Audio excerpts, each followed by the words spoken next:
Hi friends, ನಮಸ್ತೆ ಎಲ್ರಿಗೂ. ನಾನು ಸಿಂಚು. ಇವತ್ತೊಂದು ಇಂಟ್ರೆಸ್ಟಿಂಗ್ ರೆಸಿಪಿ ಹಾಗೂ ಸ್ಪೆಷಲ್ ರೆಸಿಪಿನ ಹೇಳ್ಕೊಡ್ತೀನಿ, ಬನ್ನಿ. ನೀವೆಲ್ಲೇ ಹೊರಗಡೆ ಮೂವೀಸ್ಗೆ ಹೋದಾಗ ಆರ್ಕೇಡಲ್ಲಿ ಫ್ರೆಂಚ್ ಫ್ರೈ ಅಂತ ಕೇಳಿರ್ಬೋದು. ಇವತ್ತದನ್ನು ಹೇಗೆ ಮಾಡೋದು ಅಂತ ಹೇಳ್ಕೊಡ್ತೀನಿ, ಬನ್ನಿ. ಈ ವಿಡಿಯೋ ಇಷ್ಟ ಆದರೆ ಸಬ್ಸ್ಕ್ರೈಬ್ ಮಾಡಿ, ಅಲ್ಲಿ ಕಾಣಿಸ್ತಿರೋಂಥ ಬೆಲ್ಲೈಕನ್ನ ಕ್ಲಿಕ್ ಮಾಡಿ. ಮುಂಚೆ ನಾನು 2 ಆಲೂಗೆಡ್ಡೆನ ತಗೊಂಡಿದ್ದೀನಿ. ಆಲೂಗೆಡ್ಡೆನ ತಗೊಂಡು ಈ ಸೈಜಲ್ಲಿ, ಮೀಡಿಯಮ್ ಸೈಜಲ್ಲಿ ನಾನು ಕಟ್ ಮಾಡ್ಕೊಂಡಿದ್ದೀನಿ. ನೋಡಿ ಹೇಗೆ ಕಟ್ ಮಾಡ್ಕೊಂಡಿದ್ದೀನಿ ಅಂತ.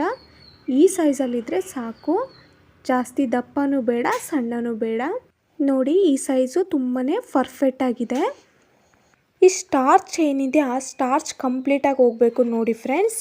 ಇವನ್ ಕೋಲ್ಡ್ ವಾಟರಲ್ಲಿ ಕೂಡ ನೀವು ತೊಳ್ಕೊಬೋದು. ಕೋಲ್ಡ್ ವಾಟರ್ ಹಾಕೋದ್ರಿಂದ ಅದರಲ್ಲೂ ಕೂಡ ಸ್ಟಾರ್ಚ್ ಬೇಗನೆ ಹೋಗುತ್ತೆ. ನೋಡಿ, ಚೆನ್ನಾಗಿ ತೊಳ್ಕೊಂಡು ಬೇರೆ ಪಾತ್ರೆಗೆ, ಬೇರೆ ನೀರಿಗೆ ಹಾಕ್ಕೊಳ್ಳಿ. ಬೇರೆ ನೀರಿಗೆ ಟ್ರಾನ್ಸ್ಫರ್ ಮಾಡ್ಕೊಳ್ಳೋಣ. ಏನಕ್ಕಪ್ಪ ಈ ಪ್ರೊಸೀಜರ್ನ ಫಾಲೋ ಮಾಡ್ತಾ ಇದ್ದೀನಿ ಅಂದರೆ, ಆ ಸ್ಟಾರ್ಚ್ ಇದ್ದರೆ ಚೆನ್ನಾಗಿ ಆಗೋದಿಲ್ಲ. ಇದೊಂದನ್ನು ನೀವು ಚೆನ್ನಾಗಿ ನೆನ್ಪಿಟ್ಕೋಬೇಕಾಗುತ್ತೆ. ಈ ಪಾತ್ರೆಗೆ ನೀವು ಹಾಕಿದ ಮೇಲೆ ½ ಅನ್ ಅವರ್, ಮಿನಿಮಮ್ ಅಂದರೂ ½ ಅನ್ ಅವರು ನೀವು ಚೆನ್ನಾಗಿ ನೆನೆ ಹಾಕಬೇಕಾಗುತ್ತೆ. 4 ಬಾರಿ ಆಗಲಿಲ್ಲ ಅಂದರೂ ಮಿನಿಮಮ್ 3 ಬಾರಿ ಇದನ್ನು ಸೋಪ್ ಮಾಡಬೇಕಾಗುತ್ತೆ. ಏಕೆಂದರೆ ಕ್ಲೀನಾಗಿ ಚೆನ್ನಾಗಿ ತೊಳೆದಷ್ಟು ಇದು ತುಂಬ ಚೆನ್ನಾಗಿ ಬರುತ್ತೆ. ಅಷ್ಟರಲ್ಲಿ ನಾವು ಬಿಸಿ ನೀರನ್ನ ಒಂದು ಬಾಂಡಲಿಗೆ ಇಟ್ಕೊಳ್ಳೋಣ, ಬನ್ನಿ. ನೋಡಿ ಫ್ರೆಂಡ್ಸ್, ನೀರನ್ನು ಇಟ್ಕೊಂಡಿದ್ದೀನಿ ನಾನು. ಇದು ಸ್ವಲ್ಪ ಬಿಸಿ ಆಗಬೇಕು. ಹಾಗೆ ಸ್ವಲ್ಪ ಉಪ್ಪನ್ನು ಹಾಕೋತಾ ಇದ್ದೀನಿ. ನೋಡಿ, ಸ್ವಲ್ಪ ಬಿಸಿ ಆಗಿದೆ. ಇವಾಗ ನಾನು ಹಾಕ್ಕೊಂಡಿದ್ದೀನಿ.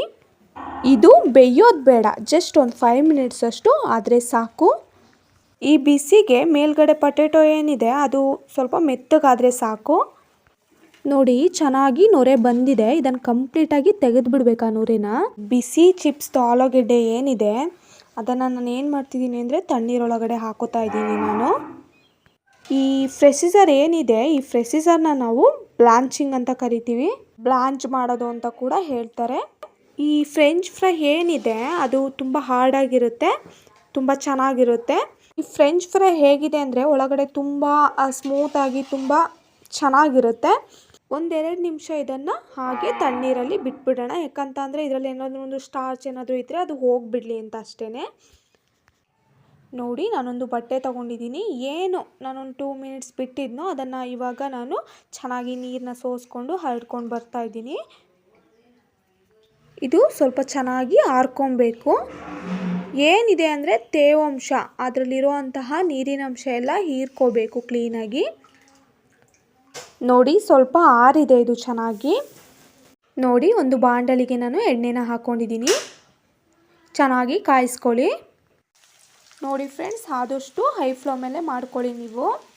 ನೋಡಿ, ಜಸ್ಟ್ 2 ನಿಮಿಷಗಳ ಕಾಲ ಮಾತ್ರ ಬೇಯಿಸ್ಕೊಬೇಕು. ಹೈ ಫ್ಲೇಮಲ್ಲೇ ಒಂದು 2 ಮಿನಿಟ್ಸ್ ಚೆನ್ನಾಗಿ ಬೇಯಿಸಿದರೆ ಸಾಕು. ಈ ಪ್ರೊಸೀಜರ್ನ ನೀವು ಫಾಲೋ ಮಾಡೋದ್ರಿಂದ ತುಂಬ ಕ್ರಿಸ್ಪಿಯಾಗಿ ಬರುತ್ತೆ. ನೀವು ಅಂದ್ಕೊಬೋದು, ನಂಗೆ ಹೊರಗಡೆನೇ ಸಿಗುತ್ತೆ, ನಾನು ಹೊರಗಡೆನೇ ತಿನ್ಕೊಂಬಂದ್ಬಿಡ್ತೀನಿ, ಇಷ್ಟೊಂದೆಲ್ಲ ಕಷ್ಟಪಟ್ಟು ಇಲ್ಲಿ ಯಾಕೆ ಮಾಡಬೇಕು ಅಂತ. ಈ ಮನೇಲೇ ಮಾಡಿಕೊಂಡು ತಿನ್ನೋದ್ರಲ್ಲಿ ಮಜಾನೇ ಬೇರೆ ಇರುತ್ತೆ. ನೋಡಿ, ಆಗಿದೆ. ಈ ಕನ್ಸಿಸ್ಟೆನ್ಸಿಲಿದ್ರೆ ಸಾಕು. ನಾನು ಬಾಕ್ಸಿಗೆ ಹಾಕೋತಾ ಇದ್ದೀನಿ. ನೋಡಿ, ಇದು ಕಂಪ್ಲೀಟಾಗಿ ಮುಗ್ದಿಲ್ಲ. ನಾವು ಫಸ್ಟು ಪ್ರೊಸೀಜರಲ್ಲಿ ಏನು ಮಾಡಿ ನಾವು ಕರ್ದಿದ್ವೋ ಎಣ್ಣೆಲಿ, ಅದನ್ನು ಇನ್ನೂ ಒಂದು ಟೈಮು ಎಣ್ಣೆ ಒಳಗಡೆ ಹಾಕಿ ನಾವು ಚೆನ್ನಾಗಿ ಕರ್ಕೋಬೇಕು. ಆವಾಗ ಏನಾಗುತ್ತೆ ಅಂದರೆ ಕಲ್ಲರು ಚೇಂಜ್ ಆಗ್ತಾ ಬರುತ್ತೆ. ನೋಡಿ ಫ್ರೆಂಡ್ಸ್, ಫೈನಲಿ ಆಗಿದೆ. ಇವಾಗ ಸ್ವಲ್ಪ ಉಪ್ಪು ಹಾಕೋತಾ ಇದ್ದೀನಿ ನಾನು. ಸ್ವಲ್ಪ ರೆಡ್ ಚಿಲ್ಲಿ ಪೌಡರ್ನ ನಾನು ಸೇರಿಸ್ಕೋತಾ ಇದ್ದೀನಿ.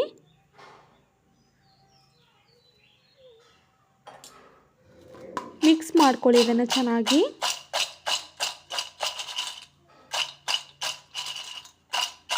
ನೋಡಿ ಹೇಗೆ ಬಂದಿದೆ ಅಂತ. ನೋಡಿ, ಒಳಗಡೆಯಿಂದ ತುಂಬ ಕ್ರಿಸ್ಪಿ ಆಗಿದೆ. ನೋಡಿ, ಒಳಗಡೆಯಿಂದ ತುಂಬ ಸಾಫ್ಟ್ ಆಗಿದೆ. ಎಷ್ಟು ಚೆನ್ನಾಗಿ ಬಂದಿದೆ ಅಂತ ಹೇಳಿ.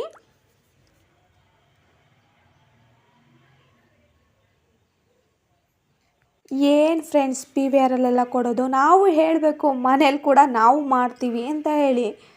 ನೋಡಿ ಎಷ್ಟು ಚೆನ್ನಾಗಿ ಬಂದಿದೆ ಅಂತ.